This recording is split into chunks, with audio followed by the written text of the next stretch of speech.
அரசு சத்தம் நேயர்கள் அனைவருக்கும் வணக்கம். நான் சாய்ராம் கோவிந்தன்.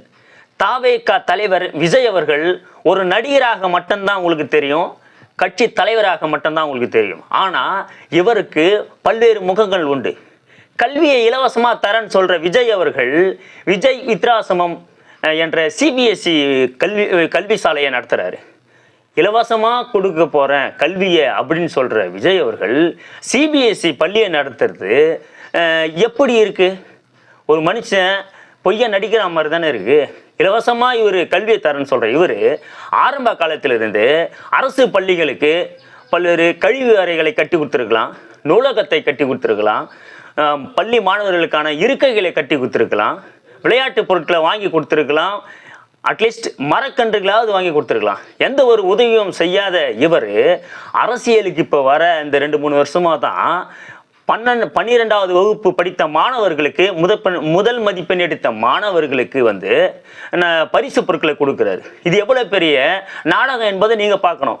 இலவசமாக கல்வியை தரேன்னு சொல்கிற விஜய் அவர்கள் ஆரம்ப கட்டத்திலிருந்து ஏதாவது ஒரு சில உதவிகளை கல்விக்காக செய்திருந்தால் நாம் அதை நம்பலாம். ஆனால் அப்படிப்பட்ட எந்த ஒரு உதவியும் செய்யாத விஜய் அவர்கள் எப்படி இலவசமாக கல்வியை தருவார்?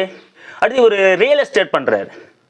அதாவது Jayanagar real estate private limited என்ற ரியல் எஸ்டேட் நிறுவனத்தை வச்சுருக்கிறார். ஆரம்ப காலத்தில் இதனுடைய டைரக்டர் இவருடைய மனைவி சங்கீதா இருந்தாங்க. பிறகு இவருடைய தந்தையார் S.A. சந்திரசேகர் இருந்தார். இப்போ இவருடைய கார் ஓட்டுநர் ராஜேந்திரன் அவர் இருக்கார்.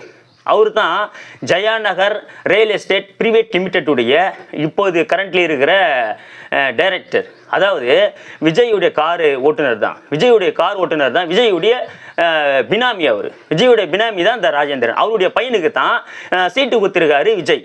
ஆனால் ஏதோ கார் ஓட்டுற பையனுக்கு சீட்டு குத்துறாரு தலைவர் அப்படிலாம் இவனுக்கு இந்த வேலைலாம் ஊற்றினுக்கிறானுங்க. தன்னுடைய பினாமியான கார் ஓட்டுநர் பையனுக்கு தான் சீட்டு குத்துக்கிறாரு விஜய். இதையும் நீங்கள் கண்டிப்பாக இந்த விஷயத்தில் நீங்கள் புரிஞ்சுக்கணும். இது விஜய் எப்படிப்பட்டவர்னு சொல்லிட்டு மக்கள் நீங்கள் தான் புரிஞ்சுக்கணும். அடுத்து இவர் வட்டிக்கும் பணம் விடுறாரு. அதாவது வட்டி விடுற வேலையும் செய்கிறார்.